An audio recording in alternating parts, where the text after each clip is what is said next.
салдым. Мына үркеді ойбай. Кубус келсет деп ойлаймын. Нива таза еркек машина мал қарауға.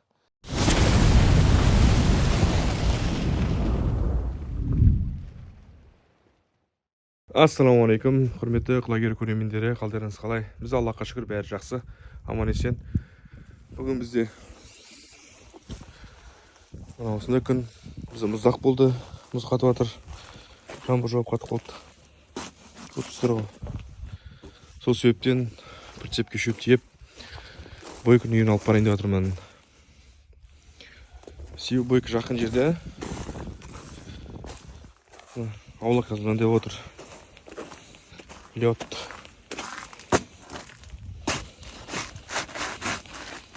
Үшін Ниваға шамал шөп тиеп, Бойкыға алып барамын. Бұйыртса атқа тұрған шөпті алып баратырмын. Ат шөп жемей тұр, тойып тұр. Атты көрсететін болам. Сол арқаға егілі ертеңді күн осында болып тұратын болса, арқа жаққа үйлерге алып баратын болам. Ақбақай бар. Ақбақай енді жерен айғыр алып баратын шығарым. Сол қазір атты көрсетіп жүрейін.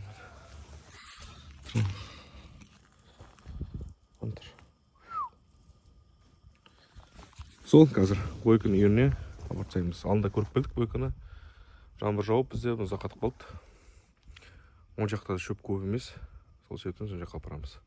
Біз машина мініп кетейін деп жатырмыз. Сан-Жарекон барамыз. Шөп беріп.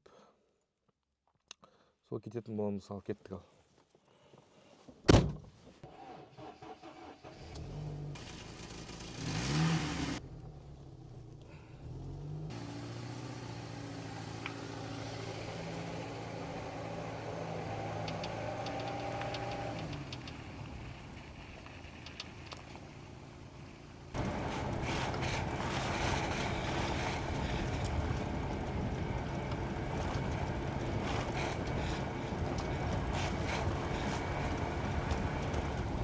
Міне келдік. Бойкының үйірімен жүр. Бойкы қарап тұр. Жақта жүр бәрі. Жағы бойында тұр ма? Жайлы камежеге шөп шашатын боламыз осы жерге. Иншалла. Сол жер келетін бар деп тұрық.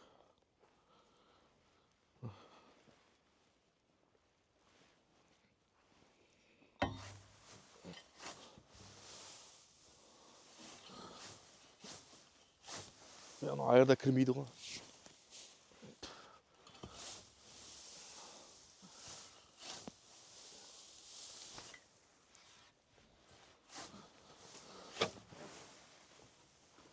Салып керек осай.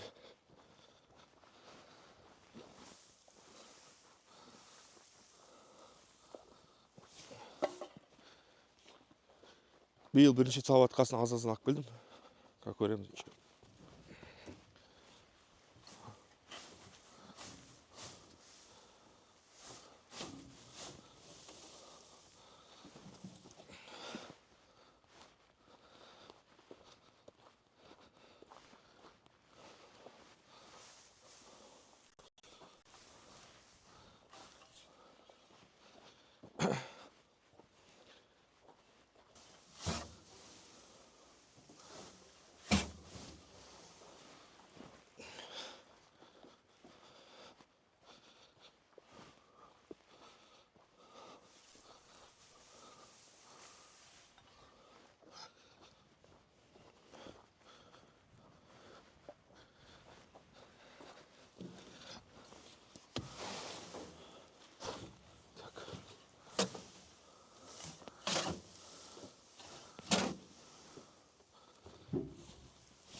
Бірінші Бойка мен Байтал жатыр. Үміт деген Байтал аты. Бұны бізге қарақ бат, шөпін жет тұр. Биелер біледі, бір кезде шөп салдым оны. Шеріп кетір. Бізге қарақ бат. Бұтен бие әлі бөлінген жоқ, мұндақта жүр. Қазір көп жейтін бар, иншалла. Бұл жақта онда қатты тайғақ емес, жоқ таятын да емес екен. Аллаға шүкір. Онда қатты мұздақ емес. Арқа жақта білмеймін. Оны сондай болар бәрі де.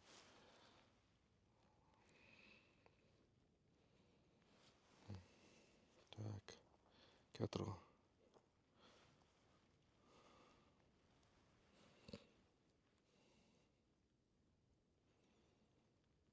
Мына енді шамалы құттай жел бар. Ашық жерге салдым. Мына үркеді ғой. Ойбай. Йо, тайғақ қойшы.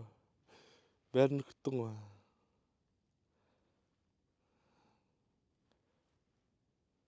Мына үлкен биеге атыр. Алдында айтқандай жұрт ата барасы бар деп. Ең үлкені осы. Бай күн тұрса. Чё, неге жемей атсыңдар? Бәріне қызық, интересно. Бір кезде жем бердім. Бие біледі ғой. Шөппен. Негізінде шөпті біздер февраль айында салып жүрдік негізінде. Қазір шөп бар жейтін. Мына шөп жоқ қой мына жерде. Тақырды бәрі айтады, бірақ біздің жылқыларға мына жерде шөп бар. Солай өмір сүріп күн көріп жатырмыз. Біздің жерге қарап, сіздердің жерің жақсы болса, шүкір болыңыздар Аллахқа. Мына жарап жеп жатыр. Мына біреуін жабағы сілесіп жатыр.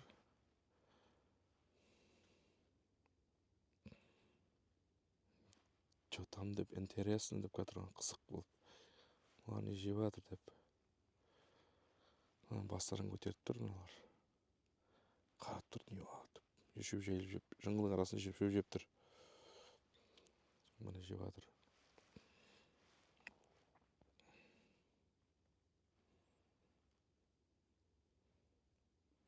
Ұрлонды әкеп тастағаннан көрі осылай жасаған жөн негізінде. Себебі сиырлар келіп жеп кетуі мүмкін, бөтен малдың. Ол тауысып үлгермейді. Біреудің сиырын асырап не істейсің.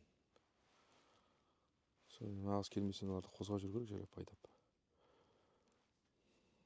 Күте тұрайық шамалы, көреміз. Так, мен бірдеме байқадым. Мына мені жаңағы көршінің кісінің қара бие істеп тұр, мына қара торы бие ме екен. Қара бие жоқ. Неге жоқ ол? Әңгіме сода. Елі өзі бөлініп кетті, өз ерін көріп, елі басқа ерге бөлініп кетті. Иелері келіп бөліп алды. Егер иелері келіп бөліп алатын болса, олар үшін проблема ол. Себебі олар хабарласып еді маған бөлерде. Бірге бөлеміз деді. Мен оларсыз да бөліп тастауға да қақым бар. Бөліп тастай алар едім. Дала кетіп қала ма деп біреудің биесі. Бөлген жоқпын. Егер де өздері бөліп алатын болса, ондай адамдардың биелері қосыла ма, садақ көтіне бір тебесін. Айтпайсың оларды. Сол телефон звондап білетін боламын. Бірақ енді мойындайды, біреулер мойындайды, біреулер мойындамауы мүмкін олар. Көреміз. Или бір жерде қалып қойды, бір жерде құлап қалды. Қайналам бәрін қарап шығам. 15 бас болды, түгіл жабағысы 15 бас, алдында 16 бас болып жүрді. Қара біздің бие мына жүрген, қара торы деген. Қара бие жоқ. Сондай жағдай жігіттер. Бірақ бөлініп кеткені мен үшін альхамдулилля, Аллахқа шүкір жақсы ғой. Өзім шөбімді әкелдім, тек өзім малым жейді деген сияқты ғой. Проблем жоқ. Бөліп қуып жүрмейсің. Ол да шүкір, бірақ бөліп атын болса ескерту керек. Азамат, алдында бөліп алдым, бөлейін деп жатырмын деп айту керек. Жылқымнан бөліп алам. Ыңғай момент келіп тұр. Бөліп алдым десе де ескертіп айту керек маған. Егер бөлейін деп жатырмын деп план құратын болса, маған айту керек. Өзіміз бөліп ала қойып деп. Или өзімен өзі бөліп, үйерін көріп жеп қалса, бірақ енді ана бие дейді маған қосып кетсе, ол дейтін бие жандай болып тұр, бөлініп кете береді. Мынандай кезде көп бөлінбейді негізінде. Бөліп керек негізінде мынандай кезде. Айғыр дейтін қызық қойды қазір биелерге. Декабрлерде, көктемде болса түсінер едім. Сол шөпті жайлап жеп жатыр, қазір видеоға түсіретін боламыз. Мына жайлап жеп жатыр жылқылар, жабағылар алғашқы рет олар шөп жеп тұр. Олар көрген жоқ, бұлай шөп әкеліп салғанымды, бұлар жайлап үйренеді. Мына үшеуі мұнда жатыр. Күйлері Аллахқа шүкір жақсы, бәрі Аллахтың арқасында. Мына тақыр жерде жүруді себепті күйлі болып, күйі жақсы болып, арық болмаған бәрі Аллахтың арқасында. Мына көбі таң қалады ғой. Азама мына көрермендер жазады, тақырыбы мына жер қалай деп. Бәрі Аллахтың арқасында. Себебі Аллахтан дұға тілейміз, садақа береміз, зекет береміз малдарымызға. Аллахтан әр дұғамды, әр намазымда өзім үшін хайыр дұға тілейміз. Сосын малдарымызға, мал мүліктерімізге тілейміз Аллахтан. Алла Раббым менің осы малымды аман есен алып шықшы, осы тақыр жерлерден де күйлі қылып алып шықшы деп. Кәрамат бар Аллахтан. Алла тағала арттамайды, болды, мал арттамайды ол. Түсініпсіздер ме? Біз себебін жасаймыз, бірақ Аллах арттама десе малды арттамайды, түсінсің бе? Карамат, Аллахтың караматы болуы мүмкін да, түсінсің? Сол себептен мал асырайтындар тек қана бір Аллахтан ғана сұрау керек та, бір Аллахтан, өлген адамдардан емес, аруақтан емес, Аллахтан сұрау керек. Бір Аллахым менің малдарымды аман, осы қыстан аман алып шықшы, арықтамай, өлімнен, аурудан сақтап шықшы деп, бро. Сондай айтып айту керек. Міне шөп жайлап жеп жатыр. Бірақ кейбір адамдар айтуы мүмкін, мұсылман малдарды қырылып, жұртқа да кетіп жатады, өліп жатады деп. Ондай кезде мұсылмандар Аллахқа шүкір қылады, сабыр қылады, оның да бір хайыры бар. Хайыры бар, түсінсіз бе? Бұл өмірде оның несін көрмесе де, қияметте оның мұсылмандар көреді. Аллах сол себепті күнәларын кешіруі мүмкін. Біздің міндетіміз Аллахқа шүкір қыламыз, түсінсіз? Болды, тағдырымызда жазды, осы бір біз үшін хайыр, мал өліп жатса да, сөйту керек мұсылман. Андай ғой, жоғалып қалды, өліп қалды, бастан садақа деп. Сен тірі кезінде өлмей тұрып, жоғалмай тұрып садақа бермегенсің, ол өліп қалғаннан кейін бастан садақа деп айтып қажеті жоқ ол. Ол адамның әңгімесі ол дейтін сөз. Малдарыңыз көбейіп, аман есен жүрудің сол садақа беру керек, садақа көп беру керек, зекет беру керек малдарға. Сосын жақсы себептерін жасау керек, әрекет. Біз енді барынша себебін жасауға жатырмыз. Сосын жерімізді ондай биыл ондай қатты жаңбыр жауған жоқ. Оған да шүкір қыламыз біз Аллахқа. Сол тағдырымызға иман келтіреміз. Сол білмейтін адамдар болса, мына жастарға сол айтарым ғой, мал асырағысы келетін болса, мал асырағасын бір күндік жұт дейді ғой негізінде. Мысалы, мұздақ болып жатыр мына жерде. 1-2 күн болады, мысалы, мұздақ. Тайып қалайды, құлындар өледі, жылқыларымыз көтерем болып қалады. Ішінде құлындар тайғаннан құлындар кетіп қалады, құлын тастап кетеді деген ғой. Келесі құлын болмауы мүмкін да. Бәріне дайын болу керек мал асырағасын. Оңай емес негізі мал асырауда. Бірақ сол Аллахпен байланысың болған жақсы. Болу керек. Біз енді мұсылманбыз, ата-бабалар мұсылман болған. Соның аталарымыз дінде мықты сағасын, ол жеріміз, неміз аман есен қалды ғой, мықты болды. Дініміз әлсіреген кезде біздер біреудің қол астына кіре салдық та. Неге? Өліктерге табына бастады қазақтар деген. Аруақтарға табына бастады, Аллахпен бірге қосылып. Аллах көмектеспейді ондайларға. Ондайға көмектеспейді Аллах тағала. Тек бір Аллаға табыну керек, бір Алланың парызын орындау керек. Өліктерге көмектесе ме, болды уже. Аллах сен ширк жасап отырсың, кешірмейтін Аллах бар ғой. Аллах саған бетіңе де қарамайды ол. Түсінсің бе? Ширк амал дейтін ол. Өліктерге табынып, өлген адам қалай көмектеседі саған? Ешкім көмектесе алмайды өлген адам. Өз-өзімен алып жатыр ол дейтін, өзінің ақыретіне. Сол себептен бір Алладан сұрау керек. Егер бәріміз бір Алладан сұрап, бір Аллаға табынатын болсамыз, еліміз, жеріміз жауда қорқыныш болады жаулауға. Түсінсіз бе? Сол себептен сол бір Аллахпен болу керекпіз бәріміз. Бәрі бір Аллахтың арқасы ғой.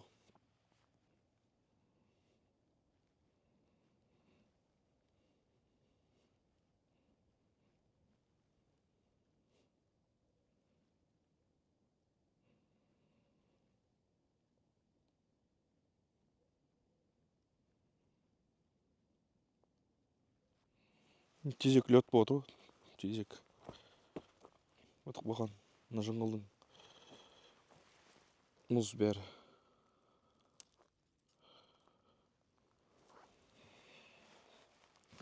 Анда Санжар бар, немамен алыста тұрмыз. Так, мына бие жеген жоқ, шөп, бірақ енді уже әйеліп жүр. Осылай әлсін-әлсін әкеліп тұрамыз, негізінде январдың аяқтарын февралдарда әкелу керек болсай. Шөп бар, күн жылы деген сияқты. Так, машинама қарай барайын. Мына шөптер біздің қазір. Бұл жерде жасыл шөп өсіп тұр, сіздерге көрсетермін қазір. Мына жыңғылдың арасы, мына бізде жыңғыл деп айтады. Сен тал деп айта ма, сен жақтан арасында шөптер бар. Осының арасында шөптер жейді, көрдіңіздер ма? Мына шөптер жейді. Осы мына жасыл шөп шығып тұр мына жерде. Бізде күн жылып кетеді кей кезде. Влажность бар бізде. Сосын мына күн ысылатын болса бізде сөйтіп тұр мына. Осы жыңғылдың арасында жейді мына шөптерді көрдің ба? Жасыл шөптер бар мына.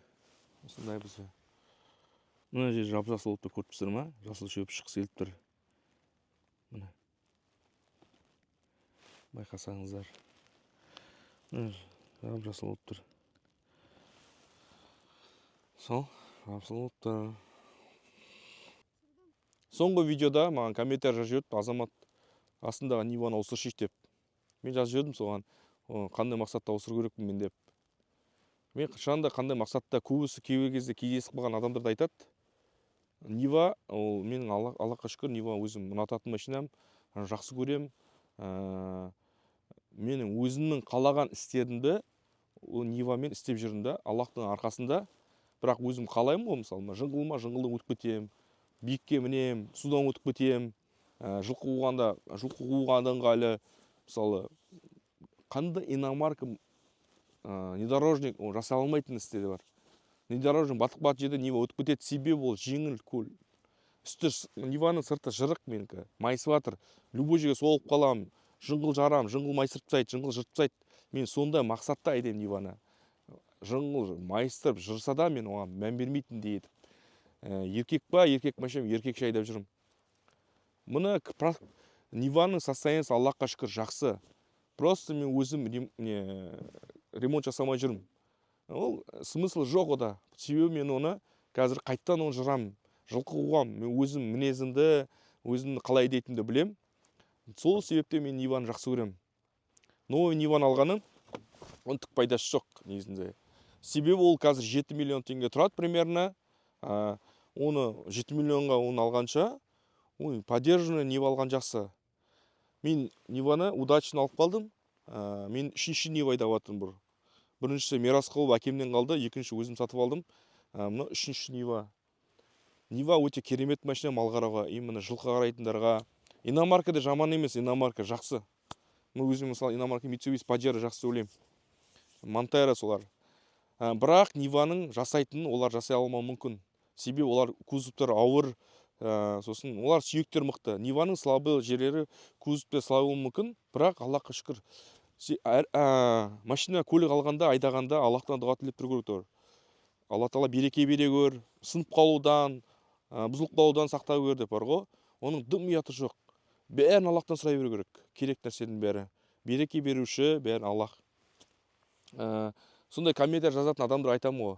Смысл жоқ жаңа Нива алғаны. Мен жаңа Нивамен алып, ол мен ошаған жарам, ол жыңғыл жарам. Ол 1 жыл, 2 жыл ішінде ол майысқпады, майыса жырлады. Ол басында сен күтіп айдап жүру мүмкінсің. Любой жаңа нәрсе аласың, мысалы айфонды аласың, күтіп ұстайсың. Қазір жатады ол құмның арасында, менде қалтам құм-құм болып жатады, ол бірге құм-құм болып жатады, ол жырылып жатады. Жаңа киімді сол басында күтіп киесің, ол сол ғой. Нивада сол 1-2 жылдан кейін ол салдырлап қалады, ол жылқып қалады, сондай машина ол. Еркек машина ғой. Сол себептен Нива турасында бұйыртса алғара түсірерім, неге Нива айдайтынды сол алғара видеоларда болар. Бірақ сол андай комментарий жаза бермеңіздер. Менің сөзіме келсесіздер ме, келіспейсіздер ме білмеймін енді. Көбісі келіседі деп ойлаймын. Нива таза еркек машина мал қарауға. Сол. Все, бүгінгі видео аяқталады осылай. Лайк бас, комментарий қолдап отырыңыздар. Бүгінгі сол қазір түсқайта обедші болғаннан кейін арқа жаққа шығып қайтатын болам. Жирен айғырды, Ақбақайды алдында көрген жапыртын адамдары, көршілерім. Жирен айғыр шығып қайтатын шығарым. Сіздер қолдап отырыңыздар. Біз кеттік. Ассаламу алейкум. Болды.